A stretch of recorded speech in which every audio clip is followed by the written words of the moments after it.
문제 다 풀어보셨어요? 잘못된 거 있으면 이야기하세요. 사람이 하는 일이니까 잘못될 수도 있으니까.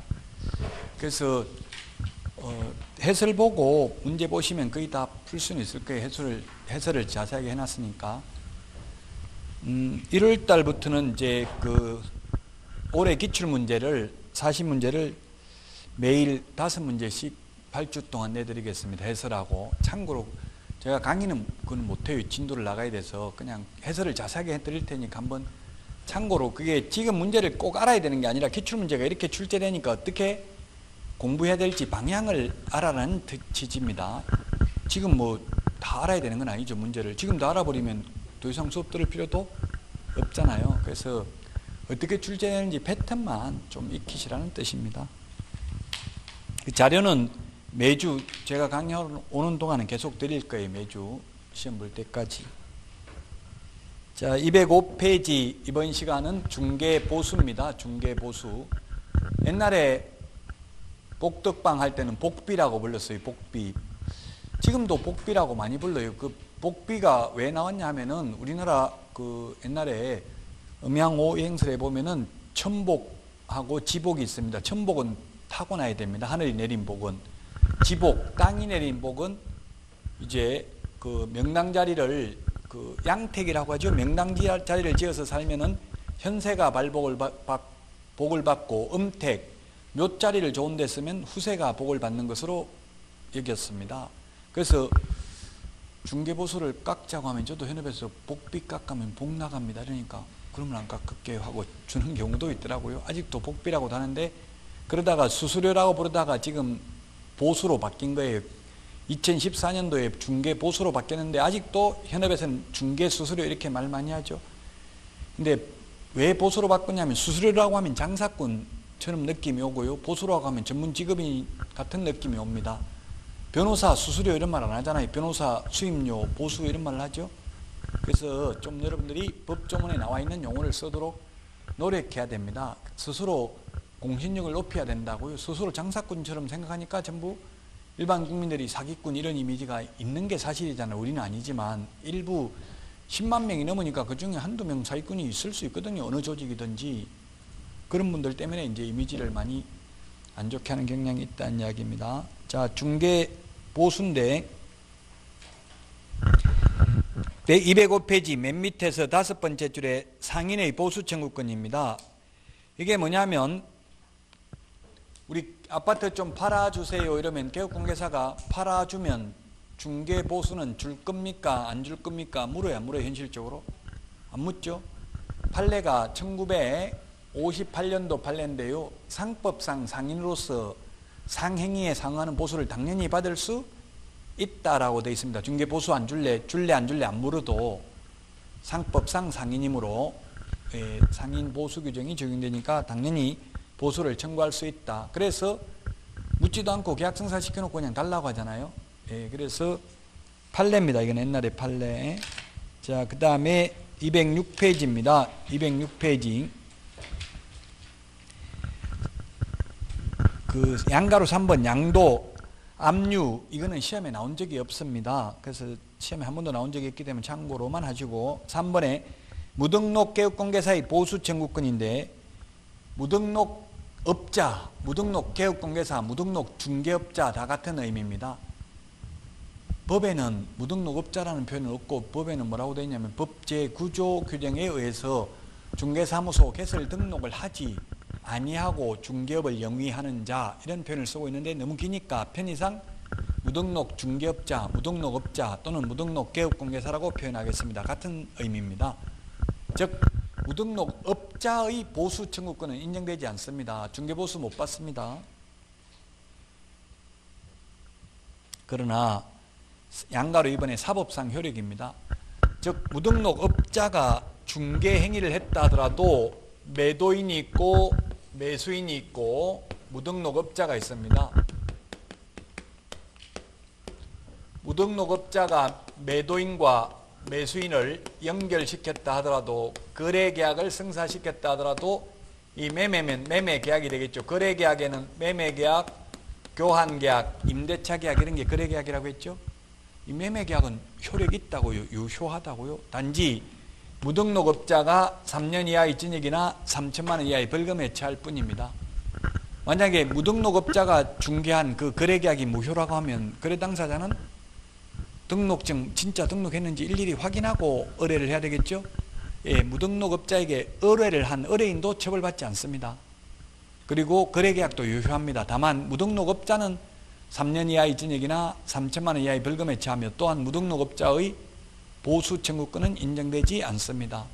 무등록업자의 보수 청구권은 인정되지 않는데 업자가 아니고 업이 아니고 우연한 기회에 무자격자라 하더라도 한두 번 중개하고 보수를 받기로 했다면 사회통념상 과다하지 않는 보수는 받아도 된다. 업자, 직업을 하는 사람은 못 받고요. 저도 1년에 한두 건 정도 합니다. 중개를. 지금 개업공개사 아닙니다. 한두 건 정도 하고 돈 받는 거는 위반이 아니라고요. 직업을 한 게 아니기 때문에 직업은 불특정 다수와 계속 반복하거나 반복 의사가 있는 게 업입니다. 근데 간판 달고 한 건이라도 하면 그는 무등록업자죠. 간판은 손님 오면 받을 의사가 있기 때문에 저는 간판 단 건 없어요. 다만 그 SNS에 프로필 사진은 제가 중개사무소에 뒤에 지도 나오는 거 모가지까지 오르는 의자에서 앉아서 찍으면 친구들이 연락 와요. 너 부동산 중개업도 하냐? 이렇게 부동산 중개도 하냐? 한다. 중개는 아무나 해도 되잖아요. 중개업은 개업공개사만 할 수 있지만 예, 그렇게 해서 한두 건 중개하고 받는 건 상관이 없습니다. 자, 그 다음에 206페이지 맨 밑에 1번 중개보수 청구권 발생, 청구, 행사가 있는데 중개보수 청구권 보수 시험에 잘 나오진 않습니다. 보수, 중개보수 청구권 중개보수 청구권 발생, 행사, 소멸이 있습니다. 소멸. 발생은 중개계약 시에 발생합니다. 중개계약 시에 발생합니다. 중개계약 시 발생한다. 그 다음에 행사는 거래계약이 성사되었을 때 거래계약 시 행사할 수 있고, 소멸은 개업 공인중개사의 고의과실로 인하여 무효, 취소, 해제되는 경우에 무효, 취소, 해제되는 경우에 소멸합니다. 발생은 우리 집 좀 팔아주세요 하면 그때 거래계약 성립을 정지조건부로 발생은 합니다. 그러나 실제 중개보수를 받는 것은 거래계약이 성사되어야 받을 수 있다고 행사하는 것은. 거래계약이 성사되었다 하더라도 개업공개사의 고의과실로 인하여 그 거래계약이 무효, 취소, 해제되는 경우에는 소멸합니다. 개업공개사 잘못으로 계약이 깨졌으면 중개보수 못 받는다고요? 그럼 반대로 말하면 개업공개사의 잘못 없이 계약이 깨져도 중개보수를 받을 수 있다는 이야기입니다. 이론적으로는. 현실적으로 받기는 좀 어렵습니다. 실제 이제 매도인이 이런 일이 있었습니다. 경기도 부천에서 40억짜리 건물을 팔고 계약금을 1,000만 원 받았나 봐요. 아마 뭐 정확한 사정은 제가 뒷이야기는 잘 안 들어봤는데 아마도 1,000만 원이 계약금인 것보다는 제 생각에는 오늘 1,000만 원 주고 나머지 계약금은 뭐 언제 주기로 했다. 아마 그렇게 했을 가능성이 높을 거예요. 제 생각에는. 어쨌든 현재 1,000만 원 받은 상태에서 뭐 보통 그렇게 할 수 있잖아요. 계약금 4억 적어놓고 오늘 1,000만 원 주고 나머지는 뭐 일주일 있다 준다 아니면 내일 은행에 입금시킨다 이렇게 할 수 있겠죠. 근데 집에 가서 40억에 샀다 이렇게 하니까 전부 다 그거 왜 샀냐, 지금 집값 내려가는데 갑자기 오늘 지금 오전에 계약했는데 오후에 가니까 지금 부동산 전체 1시에 발표하고 있어요. 그럼 또 그거 들어보면 충격적이거든요. 이거 사가지고는 안 되겠다, 집값 내려가겠다 이런 생각이 들 거 아니에요. 그래서 매도인한테 전화해가지고 1,000만 원 그냥 없던 걸로 할 테니 안 받을 테니까, 원래 계약 걸어놓으면 못 받잖아요. 계약금 깨면 그 계약금 떼먹어도 좋으니까 다른 데 파시고 좀 없던 걸 해주세요 이렇게 하니까 매도인은 기분 좋잖아요. 그건 1,000만 원 하루아침에 버는 거잖아요. 그러니까 그래 오케이 좋다, 그럼 1,000만 원만 내가 떼먹고 계약 없던 걸 하자 이렇게 좋게 기분 좋게 해줬어요. 그런데 개업공개사가, 매도측 개업공개사가 소송 제기한 거예요. 0.9% 중개보수 달라고 40억에. 그래서 1심 법원에서 판결이 4, 9, 36, 3,600만 원 주라고 판결이 났대요. 판결이 난 상태에서 저한테 연락이 왔더라고요. 이거 어떻게 해야 되냐. 받은 거 1,000만 원밖에 안 되는데 어떻게 이런 경우가 다 있냐. 3,600만 원을 줘야 되는 경우가 이렇게 줘야 되냐 묻더라고요. 그 이미 판결이 났다고 하니까 줘야죠. 그럼 안 주려면 어떻게 해야 되느냐. 항소해야지. 항소. 고등법원에 판결이 났으니까 판결문이 고등법원에 항소하고 그 항소심 재판부에다가 잘 설득을 변호사를 비싼 사람을 쓰든지 잘 설득을 해봐라. 내가 받은 건 1,000만 원밖에 없는데 그건 실질적으로 이제 몰라서 그렇지 사고 나기 전에 저한테 물었으면 어떻게 해야 돼? 의뢰인은 개업공개사 핑계를 대야 돼. 네가 확인 설명을 똑바로 못해서 계약 깼다. 오히려 손해배상하라고 역으로 이렇게 공격이 최선의 방어라는 말이 있어요. 그렇게 해버리면 개업공개사가 싹싹 빈다고 제발 중개보수는 안 받을 테니까 이렇게 합의하자 이렇게 한다고요. 근데 가만히 이미 1심 판결 날 때까지 가만히 있다가 지금 와서 개업공개사 고의가실로 깨졌다. 이제 와서야 그렇게 하기는 좀 힘들겠죠. 그럼 여러분들이 만약에 의뢰인이라면 개업공개사 핑계 대야 되겠죠. 개업공개사 잘못돼가지고 깨가지고 오히려 손해배상 청구해야 된다. 이렇게 주장해야 될 것이고. 그래서 개업공개사들이 사실상 소송하기가 쉽지 않아요. 물건 얻어지면 무조건 한두 개는 설명 위반했을 가능성이 높거든요. 자기가 변심해 놓고도 개업공개사 핑계 된다고 개업공개사 고의가실로 깨졌다.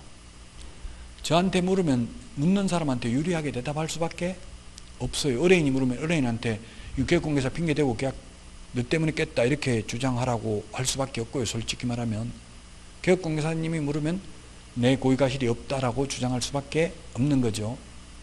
그래서 통상적으로 계약금을 사회통념상 사회적으로는 지금 10% 정도 걸잖아요. 법에는 10% 걸으라는 말은 없죠. 10% 정도 걸었다면 4억 걸었다면 중개보수 3,600만 원 줘도 남으니까 상관없잖아요. 그 1,000만 원만 계약금 걸었다 잘못하면 중개보수를 더 많이 물어내야 될 수도 있다는 이야기입니다.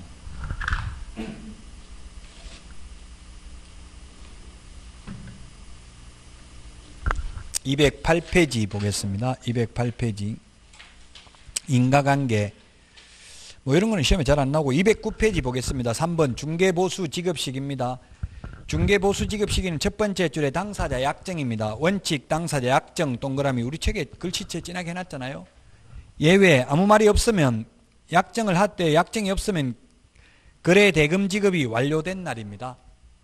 옛날에는 이게 바뀌었어요. 2014년도에 7월 29일 날 바뀌었다고요. 시행령이. 그전에는 한 5년 됐는데요. 옛날에는 그냥 계약 성립되면 받을 수 있었어요. 계약만 성립되면. 근데 지금은 물론 지금도 계약 성립되었을 때 주기로 한다. 약속했으면 받아도 돼요.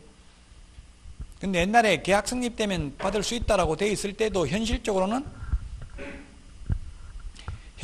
거의 계약 잔금 치를 때 줬어요. 우리나라 관행이. 그 지금은 아무 말 없으면 잔금 치를 때 중개보수 준다는 이야기예요. 이게 시행령에 있는데 이런 거는 중요하죠. 원칙 당사자 약정 예외 거래계약 성립시가 아니라 대금 지급이 완료된 날, 즉 잔금 치를 때 중개보수를 준다. 아무 말이 없으면. 그 양가로 이번 시험에 나온 적이 없는데 공동중개하면 중개보수를 어떻게 받는지는 규정이 없습니다. 법에 규정이 없다고요. 그래서 현실적으로는 보통 보면 어떻게 합니까? 이게 그 공동중개를 하면 보통 공동중개를 어떻게 합니까? 주로 이제 공동중개를 이 정보망을 통해서 주로 공동중개를 하죠. 정보망을 통해서 개업공개사와 개업공개사가 정보를 교환하는 책인데 A 개업공개사에게 매도 의뢰를 하면 A 개업공개사가 매물을 정보망에 올리면 B 개업공개사는 매수 의뢰를 받아가지고 정보망에 들어가서 거래가 성사되면 통상적으로 아파트 같은 경우는 지금 우리나라 관행이 그냥 A 개업공개사는 매도인에게 그 다음에 B 개업공개사는 매수인에게 이렇게 받아요. 통상적으로 아파트의 경우에는. 근데 통매매, 건물 통매매 하는 경우는 어떻게 하냐면은 저는 제가 5천만 원, 건물주한테는 5천만 원 받기로 했어요. 통상적으로 큰 거 뭐 한 20억, 40억짜리 이게 다가구 있잖아요. 통매매라고 하거든요. 통으로 파는 거. 통매매하면 보통 한 옛날에는 7천만 원, 5천만 원 이 정도 줬어요. 지금은 거의 법정보수만 주지만 옛날 관행을 말하는 거예요. 5천만 원 받고 여기는 매수인한테는 그냥 법정보수 0.9 받으면 한 2천만 원 정도 돼요. 미국이나 캐나다, 뉴질랜드, 호주 이런 외국 OECD 국가들은 중개보수를 매도인한테만 받아요. 매수인한테는 아예 안 받아요. 외국은. 우리나라는 양쪽에 쌍방으로부터 각각 받잖아요. 그래서 저 같은 경우는 어떻게 했냐면 매수인은 많이 안 주거든요. 아예 외국은 안 받는다고 매수인한테는. 그럼 이런 경우는 매수인이 있어야 이거 파는 거잖아요. 사실 매수인한테 어떻게 보면 막 비싸게 팔고 이렇게도 많거든요. 개업공개사들이 짜고. 그래서 이런 경우는 중개보수를 저 같은 경우는 이렇게 하기로 했어요. 5천, 2천 합하면 7천이잖아요. 그래가지고 나누기 2 해가지고 3,500씩 받기로. 그렇게 해도 돼요. 법에 정해진 게 없다고, 법에는. 이렇게 하기로 해서, 저는 5천만 원 받았다고 하는데, 매수처 개업공개사가 계약하는 날, 당일날 와가지고 자꾸 2천만 원 깎아달라고 하는데, 그냥 내 보수 안 받기로 하고 계약하기로 했다. 자기가 그렇게 정했대. 나한테 물어보지도 않고. 어떻게 할 거냐. 이거 안 그러면 계약 깨야 되는데, 계약 깰 거냐. 아니면 그냥, 나는 안 받고 2천만 원 안 받고 그냥 5천만 원 받아가 그거 가지고 2,500만 원씩 나누고 할래 이렇게 묻더라고요. 해야 돼 안 해야 돼요? 2,500이라도 받아야 되잖아요. 그래서 했어요 저는. 근데 희한하게 저하고 공동경제 하는 사람은 맨날 못 받았대. 자기는 한 푼도. 받았는지 안 받았는지 그걸 갖다 제가 수사권이 있는 게 아니잖아요. 강제로 압수해가 수사할 수도 없고 그냥 알았다 하고 그냥 제 것만 받아가지고 2,500씩 나눠주고 이렇게 했어요. 그러니까 사고는 안 나더라고. 원하는 대로 다 해주면 의뢰인이고 공동경제하는 사람들이고 제가 좀 손해보고 그냥 마음속으로는 저기 의심은 가지만 확실한 증거는 없잖아요. 받았는지 안 받았는지. 그럼 이제 여러분들 같으면 막 2년 전년 욕하면서 싸우고 해야 돼요. 싸우고 했다가 치열하게 투쟁했다가 또 오후에 언니 물건 있어 하고 또 전화하고 이렇게 할 수 있어야 되는데 저는 그게 잘 안 되더라고요. 한번 보기 싫으면 영원히 안 보고 그러니까 중개업하기 힘들어요. 이건 돌변할 수 있어야 돼. 영원한 적도 영원한 친구도 없어요. 금방 옆에 있는 사람하고 치고받고 싸우고 또 금방 공동중개하고 막 이렇게 해야 돼요. 그러니까 여러분들은 바로 개업하지 말고 취직해보고 적성에 맞는지 판단해보고 개업하시라고요. 적성이 안 맞을 수도 있어요. 자격증 따도. 그래서 우리나라에 지금 45만 명이 자격증을 따도 실제 개업한 사람은 10만 5천 명밖에 안 돼요. 4명 중에 1명만 개업돼 있어요. 자, 그 다음에 209페이지 맨 밑에 중개보수가 아닌 거 아까도 말했잖아요. 그 분양 대행하고 받는 보수, 뭐 컨설팅하고 받는 수수료 이런 거는 중개보수가 아니니까 많이 받아도 상관없다. 이삿짐센터 알선하고 받는 거는 중개보수 아니에요. 많이 받아도 상관없다. 210페이지 맨 위에서 네 번째 줄 권리금도 중개상물 아니죠? 권리금 알선하고 받는 돈은 중개보수 아니니까 역시 많이 받아도 상관없다. 그 다음에 중개보수 소멸 다 했습니다. 아까. 그 다음에 211페이지 양가로 3번 중개사무소 개설 등록 취소할 수 있습니다. 개설 등록을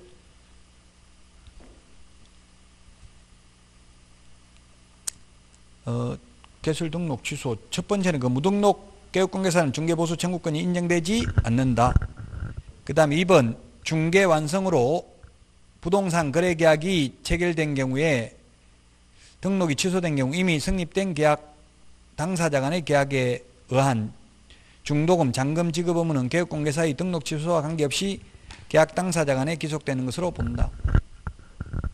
이 제목하고 조금 헷갈리게 되어 있는데 어쨌든 중개보수 초과해서 받으면 등록이 취소될 수 있습니다. 금지행위, 앞에 금지행위에서 했습니다. 근데 뭐 이미 계약할 때는 개업공개사 했는데 계약하고 나서 등록 취소돼도 이행 업무를 하더라도 그거는 무등록 중개업자로 처벌하지는 않는다는 얘기. 잔금 치를 때 이거 도와줄 수밖에 없잖아요. 계약할 때는 이미 개업공개사 했는데 계약하고 나서 등록이 취소될 수 있잖아요. 개업공개사가. 그래도 계속 그 잔금 치른 거 관여해도 상관이 없다는 이야기예요. 자, 그 다음에 212페이지 실비입니다. 실비. 실제 들어간 돈이 실비입니다. 실비. 앞에서 계약금 등의 반환채무 이행보장제도와 관련된 실비가 있고요. 실비는 누구한테 받느냐 이게 중요해요. 우리 핵심 비교정리 프린트 52번에 보시면 52번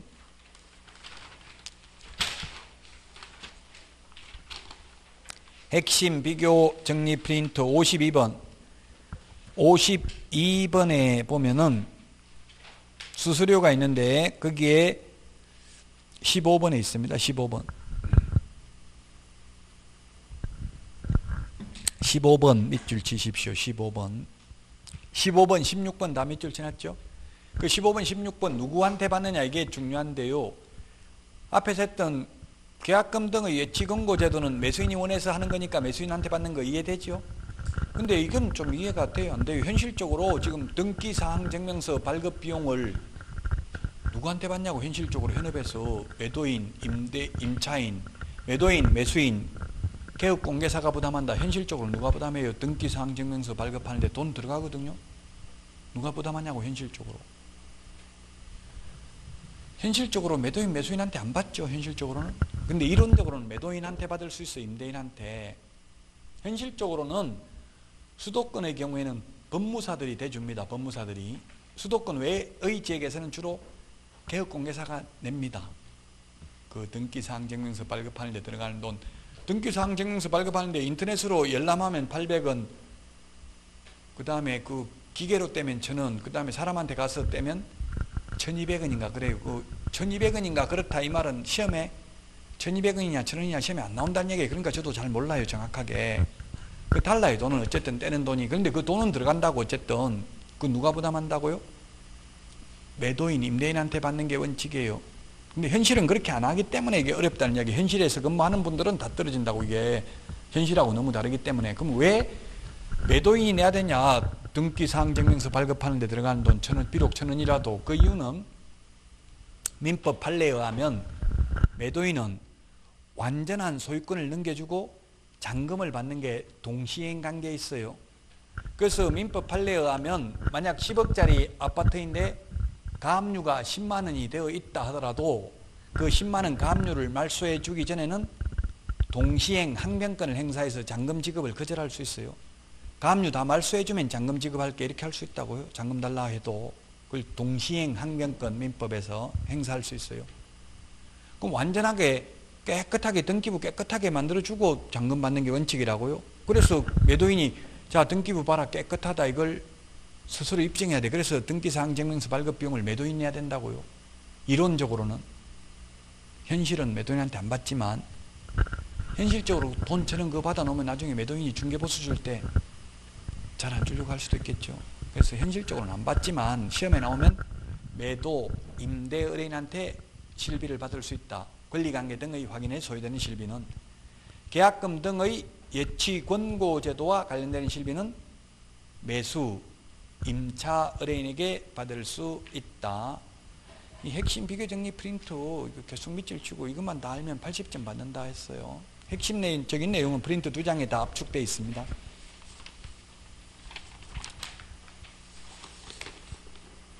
자, 이제 213페이지 중개보수 산출부터가 사실상 중요합니다. 중개보수는 주택이냐 주택 외냐에 따라서 달라요. 중개보수는 주택이냐 주택 외냐에 따라 다르다. 그 국토교통부령이 정하는 범위 내에서 시도조례로 정한다 했는데 이거는 주택인 경우는 그렇습니다. 주택하고 주택외가 다르다. 주택의 경우에는 국토교통부령이 정하는 범위 내에서 국토교통부령에 보면은 매매인 경우에는 0.9% 최대가, 임대차인 경우에는 최대가 0.8%입니다. 이 범위 내에서 다시 시도조례로 정합니다. 시도조례로 정한다는 말은 16개 시도조례가 다를 수도 있습니다. 이론적으로는. 근데 현실적으로는 똑같습니다. 16개 시도가. 왜 똑같냐면 시도의원들이 이런 조례를 만들 능력이 안 돼요. 그래서 국토교통부에서 조례 제정 준칙안이라고 해서 보내준 거예요. 이런 식으로 만들면 됩니다 하고 안을 보내준 거예요. 그러면 시도의원들이 그냥 손만 들고 표결만 했기 때문에 그냥 그대로의 국토교통부에서 보낸 거하고 똑같아요. 그래서 전국 16개 시도가 현재는 똑같아요. 그래서 시험에는 시도 조례의 구체적 내용 뭐 0.4%냐 0.5%냐 이런 건 시험에 안 나와요. 마찬가지로 공법에서도 건폐율 용적률을 시군구 조례로 정하거든요.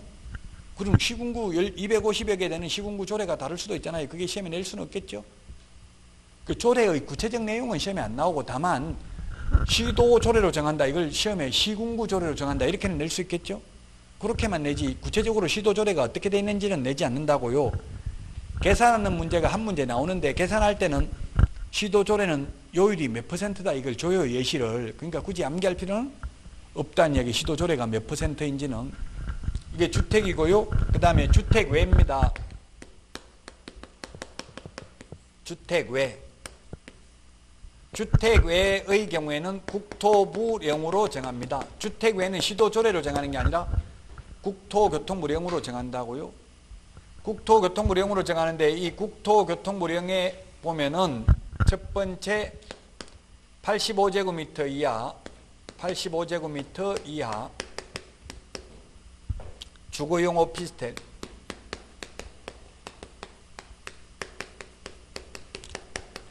오피스텔은 주거용이라도 주택 외에 해당됩니다. 그래서 이때 주택이냐 주택 외냐는 공부상 용도를 가지고 합니다. 실제 사용 용도가 아니고요.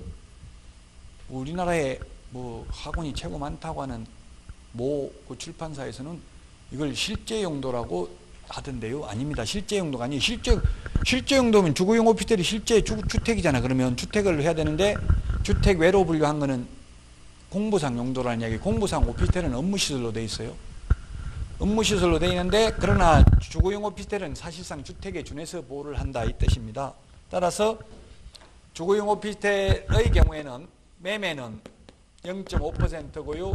매매는 0.5%, 임대차는 0.4% 범위 내에서 받을 수 있습니다. 자, 그 다음에 기타입니다. 기타는 매매든 임대차든 국토교통부령에 보면 매매든 임대차든 모두 0.9% 범위 내에서 당사자 협의를 하도록 되어 있습니다. 주택의 경우 매매는 0.9, 임대차는 0.8입니다. 최대가. 근데 주택 외의 경우는 매매든 임대차든 모두 0.9입니다. 그래서 오피스텔에서만, 오피스텔 보면 안에 중개사무소 하나 정도 있죠. 오피스텔만 중개하던 개업공개사들은 거의 중개부서가 반토막 난 거예요. 옛날에는 오피스텔이 무조건 0.9였어요. 매매든 임대차든. 근데 지금은 주거용 오피스텔인 경우는 이제 85제곱미터 이하 물론 85제곱미터 초과는 기타에 해당된 거예요. 매매는 0.5, 임대차는 0.4 범위 내에서 당사자 협의에 의해서 받을 수 있다.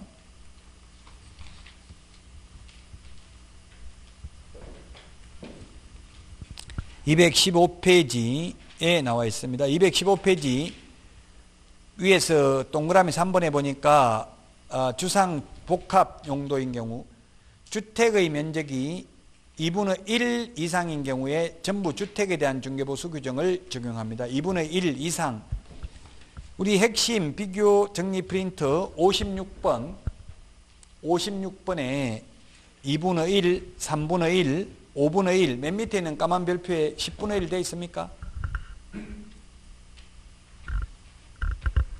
맨 밑에 까만 별표에 10분의 1 안 돼 있으면 적어넣으세요. 돼 있어요? 안 돼 있어요? 프린트에. 돼 있어요? 그거는 10분의 1이 표시가 안 돼 있는데. 네, 쓰세요. 그럼 10분의 1이에요. 10분의 1 맨 밑에 있는 게. 그 2분의 1에 보니까 동그라미 2번에 있잖아요. 동그라미 2번. 56번 까만 별표 첫 번째 2분의 1 있죠? 분수 나오는 게 2분의 1에 보면은 그 동그라미 2번 밑줄 치놓으시라고요. 예를 들면 100제곱미터가 있는데 50제곱미터는 주택이고 나머지 50제곱미터는 상가인 경우 이게 상가고 이게 주택인 경우에는 100제곱미터 모두 주택에 대한 중개보수를 적용합니다. 주택이 상가보다는 더 중개보수가 낮잖아요. 상가는 0.9인데 주택은 시도조례로 정하니까 시도조례는 뭐 0.4%, 0.5 이렇게 돼 있거든요. 시도조례 내용은 알 필요 없자고 했잖아요. 몇 %인지 암기할 필요는 없어요. 자, 어쨌든 2분의 1 이상입니다. 그럼 딱 절반 2분의 1 이상이니까 2분의 1도 포함이죠. 2분의 1 이상이 주택이면 전부 주택에 대해서 100제곱미터 모두 주택에 대한 중개보수를 적용한다고요. 시험에 그런 거 안 나와요. 너무 또 디테일하게 딱 법조문에 있는 것만 기억하면 되지. 예를 들면 뭐 1층은 주택이고 상가고 2층은 주택이고 뭐 이런 거 구체적으로 이렇게 묻지 않고 그냥 2분의 1 이상 이 말이 꼭 들어가 있어요. 그래서 어떻게 2분의 1 계산하는지 이런 거 너무 깊이 생각 고민 안 해도 돼요. 그냥 시험 지문에는 그냥 2분의 1 이상이 주택 이렇게 나온다고요. 뭐 연면적으로 따집니까? 막 바닷면적으로 따집니까? 이런 거 구체적으로 시험에 안 나와요. 그렇게는 법조문에 있는 대로 나오니까. 자, 그 다음에 지금 215페이지 매매 임대차 이거 지금 칠판에 핵심적인 걸 다 적어놨습니다. 그 다음에 216페이지 교환입니다. 교환. 동그라미 2번 세 번째 줄에 교환은 동그라미 기억해 보니까 교환 대상 중개상물 중 거래 금액이 큰 자 글자 크게 적어놨잖아요. 거래 금액이 큰 걸 기준으로 한다. 거래 금액이 큰 걸 기준으로 합니다. 중개 보수가 큰 걸 기준으로 하는 게 아니고요. 중개 보수가 큰 걸 기준으로 하는 게 아니라 뭘 큰 걸 기준으로 한다? 거래 금액이 큰 걸 기준으로 한다. 거래 금액 밑줄 치놓으세요. 거래 금액. 중개 보수가 큰 걸 기준으로 하는 게 아니라 거래 금액이 큰 걸 기준으로 한다. 자, 거래 금액. 자, 그러면 2억짜리 상가면 얼마에 최대 받는 게 0.9%라고 했잖아요.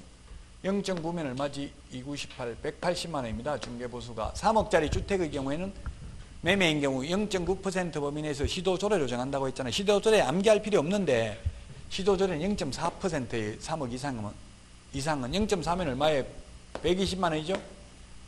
이게 왜 120만 원 나온지 암기할 필요 없다고요. 시험에 내면 3억 이상인 경우는 0.4%를 기준으로 계산하시오 이렇게 나온다고 시험 지문에.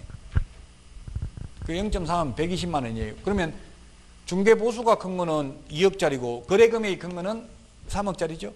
그래서 120만 원씩을 쌍방으로부터 각각 받는다고 이걸 교환할 때는 중개 보수가 큰 걸 기준으로 하는 게 아니라 거래 금액이 큰 걸 기준으로 각각 받는다.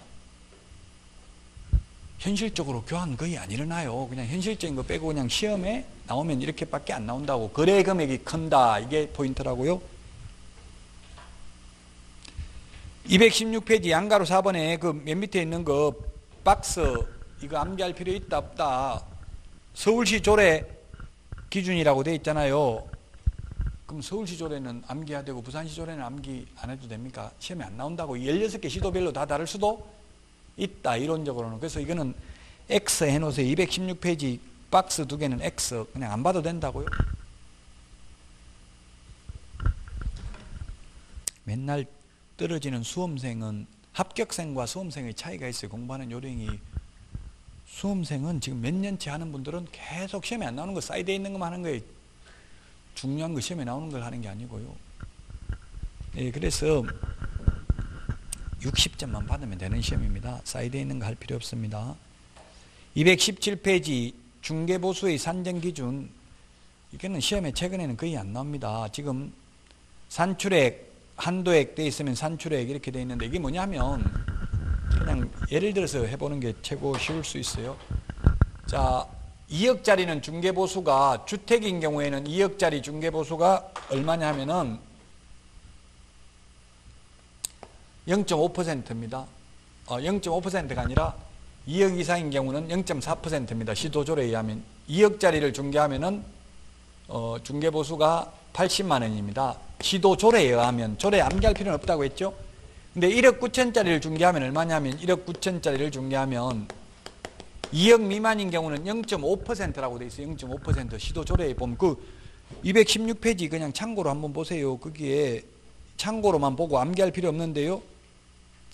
그 5천만 원 미만은 0.6%, 5천만 원 이상 2억 미만은 0.5%, 2억 이상 6억 미만은 0.4%라고 돼 있죠. 시도조례 암기할 필요는 물론 없어요. 이거는 몇 %인지. 자, 그러면 2억 미만이니까 이건 얼마예요? 0.5%잖아요. 0.5% 하면 5, 9, 45, 5, 1은 5, 95만 원이잖아요. 95만 원. 이게 모순이잖아. 모순. 더 싼 걸 중개하면 중개보수가 더 많아지는 모순이 생기죠. 그러면 만약에 이렇게 받았다면 어떻게 해야 되겠어요? 여러분들 누가 2억에 내놨으면 의뢰인한테 10원만 깎아달라. 내가 중개보수 많이 받게 이렇게 해야 되잖아요. 그래서 2억 미만인 경우는 그 시도조례 216페이지 보지 말라고 해놓고 자꾸 보게 되네요.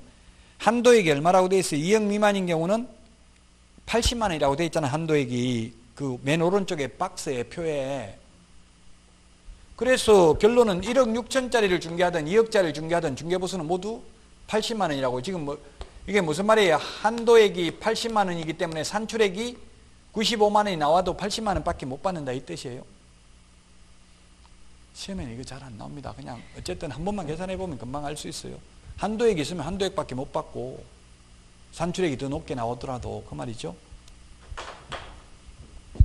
양가로 7번 특수한 경우인데 분양권입니다. 이게 분양권은 법조문에는 없어요. 판례예요. 판례. 지금 이게 가장 불합리한데요. 분양권은 분양가를 기준으로 하는 게 아니에요.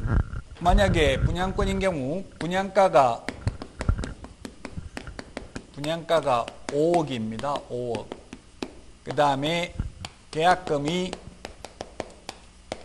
통상 10% 5천만 원입니다. 중도금이 1차 중도금이 만약에 5천만 원 들어간 상태에서 이 상태에서 전매를 할 수 있잖아요. 그러면 판례는 판사가 어떻게 판단했냐면은 지금까지 들어간 돈, 주고받은 돈 가지고 계산하라고 했어. 그럼 1억밖에 안 들어갔잖아요. 1억에 대해서 중개보수 계산해야 돼. 이게 프리미엄이 만약에 1억이 붙었다면 프리미엄도 주는 거잖아요. 그럼 2억 가지고 계산하라 이 말이 실제 주고받는 돈. 그럼 만약 1억이면 이걸 얼마에 1억 해봐야 0.5% 해봐야 50만 원밖에 안 되죠. 1억이면 2억 미만은 0.5%라고 돼 있잖아요. 50만 원밖에 못 받아요. 근데 지금 현재 분양권의 경우에는 중개보수를 어떻게 받냐면 통상적으로 100만 원, 200만 원, 300만 원 이런 식으로 달라고 그래요. 계산도 안 하고 분양권 전매하면. 시험에 나오면 불법이에요. 그건. 시험에 나오면 뭐라고? 이때까지 들어간 돈, 계약금, 중도금 치른 거 실제 주고받는 돈 가지고 보수를 계산한다 이 말이에요. 분양가 가지고 계산하는 게 아니고. 그러면 말도 안 되는 게 이게 좀 판사들이 무식해서 그래요. 판사들이 정확하게 잘 몰라요. 공인중개사법을. 그럼 저 같은 경우 지금 지금 제가 투자한 것마다 거의 다 마이너스 참다가 이제 다시는 안 한다고 했다가 또 했는데 하니까 또 마이너스 P가 생기더라고요. 지금 예를 들면 지제역 그 SRT역 있는데 거기 보면 거의 마이너스 5천만 원씩 이렇게 붙어 있어요. P가. 왜냐면 공급이 너무 많이 돼버리니까 수요가 감당을 못하는 거예요. 그럼 P가 마이너스 5천만 원 되는데 그럼 지금 제가 계약금 5천만 원 걸었고 마이너스 P가 5천만 원 붙었으면 어떻게 된 거야? 마이너스 5천만 원 붙었으면 실제로는 이거 그냥 그 빵원이 명의만 넘겨가라. 나 지금 계약금 다 떼일 테니까 이렇게 해요 하는 거 있어요. 그럼 중개보수 한 푼도 못 받아요. 그러면 이론적으로 시험에 나오면 판사가 잘못 판단하고 있는 거죠. 어쨌든 판례가 그렇게 돼 있다고. 실제 주고받는 돈, 이건 주고받는 돈 하나도 없는 거예요. 그냥 명의만 넘겨주는 거예요. 제가 그런 거 많이 해봤어요. 실패 많이 해봤다고. 계약금 다 떼이고 그냥 명의만 넘겨줄 테니까 받아가라. 그래도 안 한다더라고. 더 오히려 중도금 대출 이자까지 좀 더 얹어달라 이렇게 하는 경우도 있더라고요. 실제로 제가 입주할 때 그렇게 돼봤어요. 중도금 후불제 이런 게 있잖아요. 이자 후불제거든요. 지금 안 내는 거죠. 나중에 내야 돼. 입주할 때 그 이자까지 1,000만 원 더 얹어달라더라고. 명의 넘겨가는 대신에. 그렇게 해가 제가 팔아봤어요. 분양권 10개 샀다가. 그 다 팔고 나니까 그때부터 올라가더라고. 이제 이상하게 안 팔리다가 팔리면 그때부터 올라갈 징조가 있는 거예요. 남하고 반대로 해야 되는데 이게 쉽지가 않아요. 이론 잘한다고 돈 버는 게 아니죠. 그럼 뭐 지금 텔레비전 나와서 뭐 부동산 전문가라고 떠드는 사람들 별로 부자 없어요.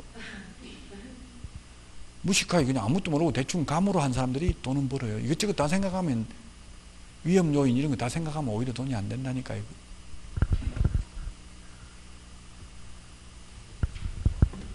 결론은 저도 가난하다는 이야기예요. 너무 이론을 많이 알아서 그래. 이론을 많이 알면 모가지가 길어서 슬픈 짐승이요 이런 시도 있던데 힘들어요. 너무 많이 아는 것도. 여러분들은 좀 그냥 아무 생각 앞뒤 째지 말고 이것저것 생각하지 말고 그냥 감각, 동물적 감각으로 하면 그게 잘 성공하는 경우가 많아요.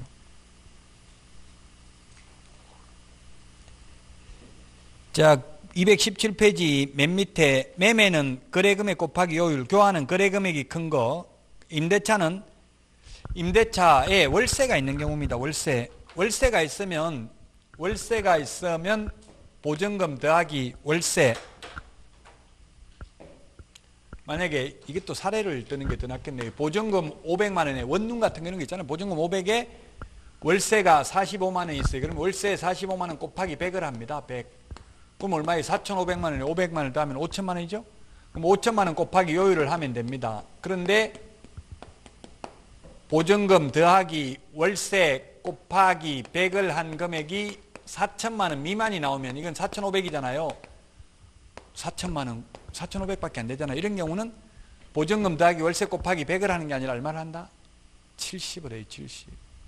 왜 70 하냐? 80도 안 하고 60도 안 하고 법에 그렇게 돼 있으니까 70 하라고.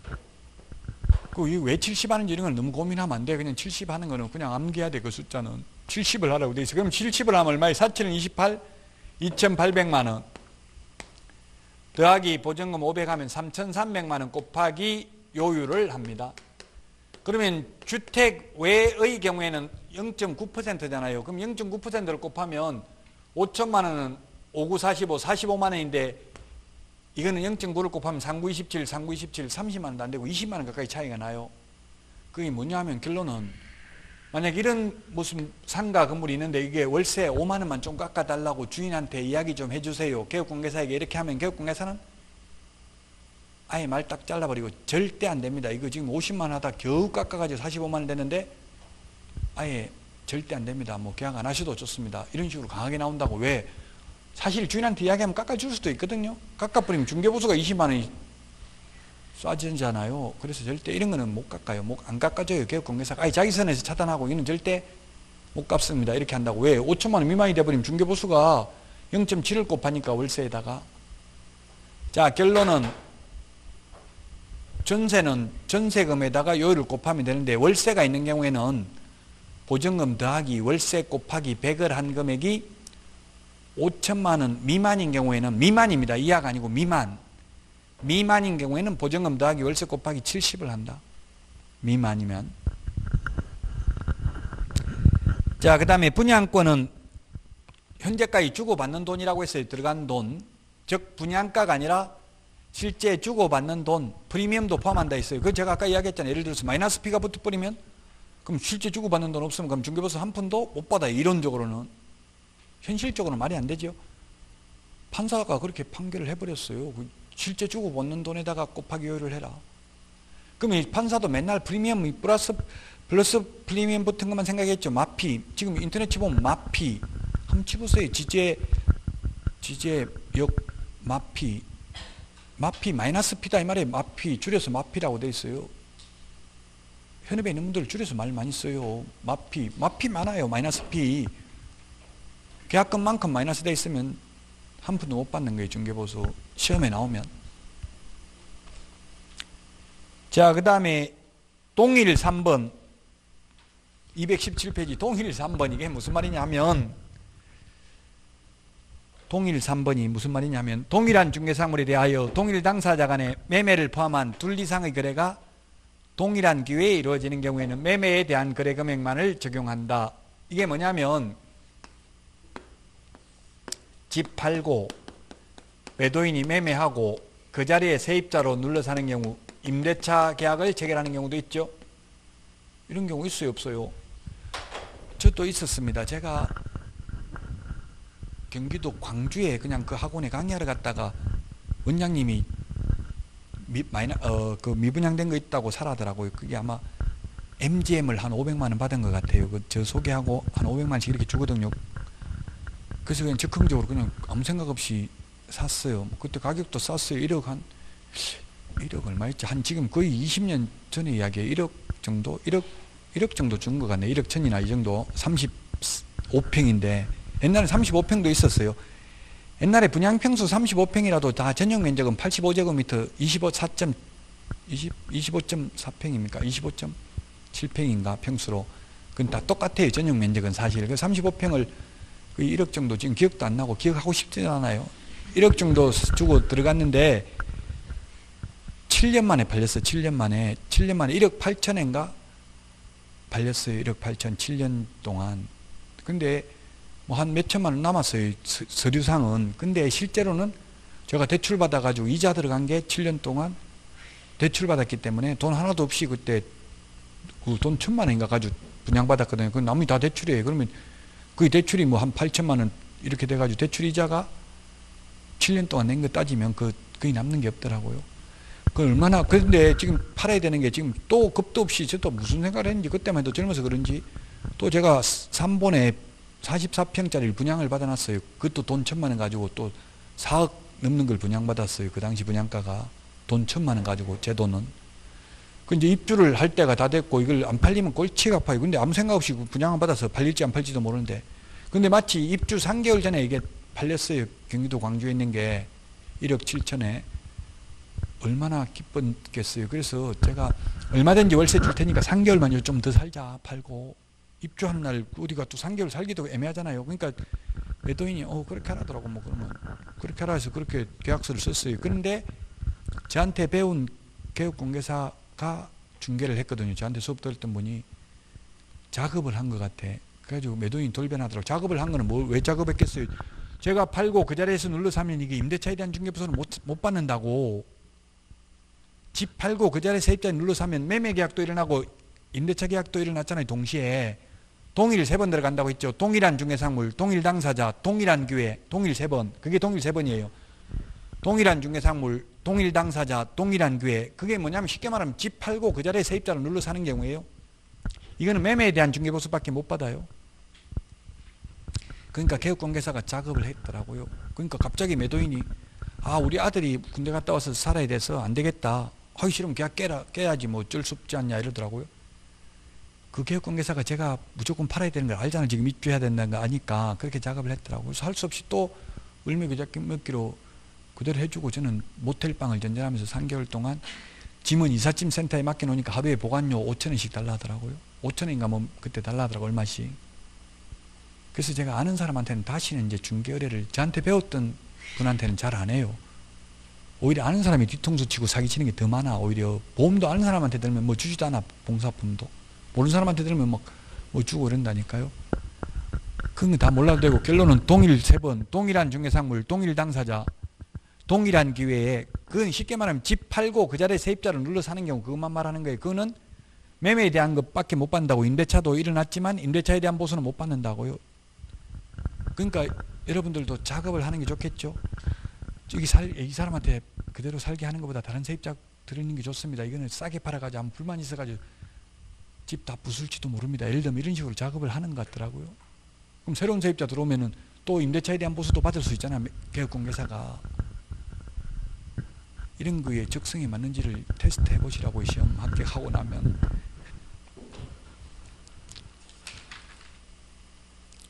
(218페이지)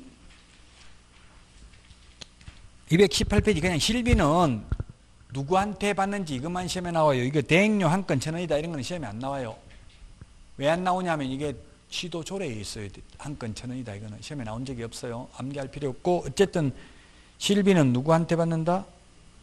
매도 임대 의뢰인한테 받는다. 매도 임대 의뢰인에게. 그 계산하는 사례는 뭐 여러분들이 참고로 보시면 되겠죠. 계산하는 사례는. 자, 그래서 224페이지까지 했습니다. 224페이지까지.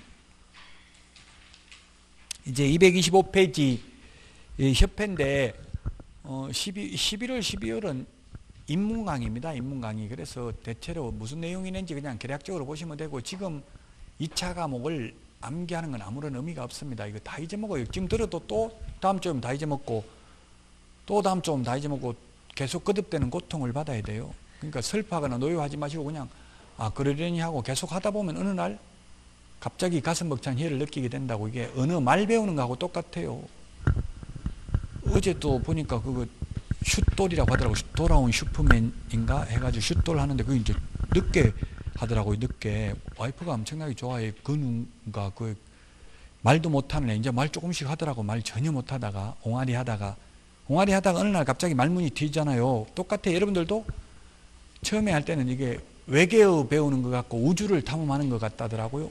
광활한 우주에 나와 있는 것처럼 뭐가 뭔지 아무것도 모르겠다.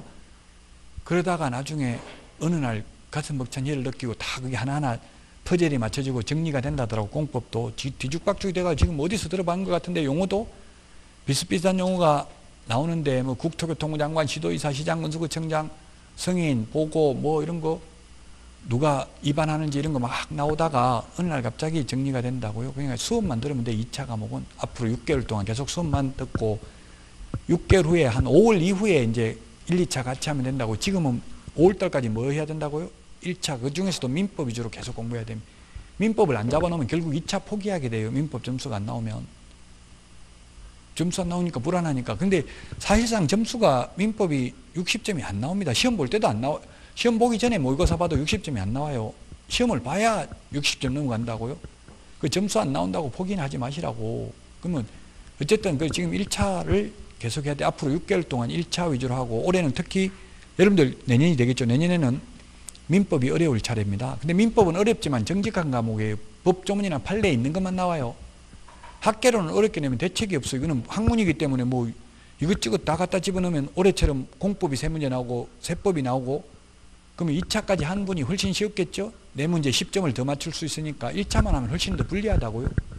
물론 여러분들은 포기하지 않겠지만 미리 말씀드린 게 중간에 점수 안 나온다고 해서 절대 포기하지 않으면 되고 끝까지만 가면 됩니다. 특히 2차는 단순 암기니까 지금 계속 듣다가 나중에 암기는 지금 프린트 2장 내드린 거 이거 시험 볼 때 1차 보고 나서 1시간 50분 쉬어요. 2차 보기 전에. 그때 암기하면 돼요. 그 중간에 계속 이제 보고 틀리보고 모의고사에 틀리보고 점수 안 나오고 고통을 받아봐야 되겠죠. 12월은 다음 주가 마지막 강의입니다. 맨 마지막에는 크리스마스 지나고는 수업 안 합니다. 맨 마지막에 월화 이틀 있잖아요. 12월 맨 마지막 주는 휴가입니다. 이제 1월 달부터 내년부터 또 새로운 마음으로 공부하면 돼요. 다음 주가 마지막이라고 이제. 그럼 진도는 다 못 끝내요. 다음 주. 법령 위주로 한다 했어요.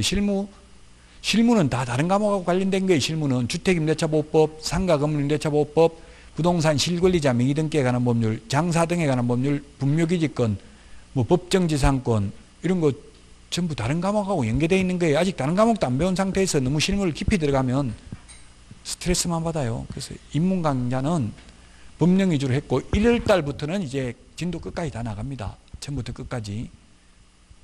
1, 2월 한 바퀴 또 새로 돌고 3, 4, 5월 또 이제 심화해가지고 또 한 바퀴 새로 돌고 이렇게 계속 진도는 계속 2달마다 원칙적으로 2달마다 계속 한 바퀴씩 도는 거예요. 우리 대학교에서는 한 학기 동안 하잖아요. 한 학기 동안. 우리는 2달 동안 모르는 게 있어도 또 2달 넘어가고 다음에 하는 게 더 낫다고. 너무 깊이 한 학기 내 하는 것보다는. 그러니까 이때까지 해보니까 그게 가장 효과적이기 때문에 이제 학원에서 그런 커리큘럼을 운영하고 있는 거예요. 여러분들은 그냥 학원 커리큘럼에 몸을 맡기시면 됩니다. 특히 이제 힘든 거는 인터넷으로 보시는 분들이 힘드는데 인터넷으로 보시는 분도 좀 계획을 짜가지고 계속 수업을 학원 다닌다 생각하고 빠지지 말고 들으시면 되겠습니다. 오늘 여기까지 하고 다음 주에 찾아뵙도록 하겠습니다. 수고하셨습니다.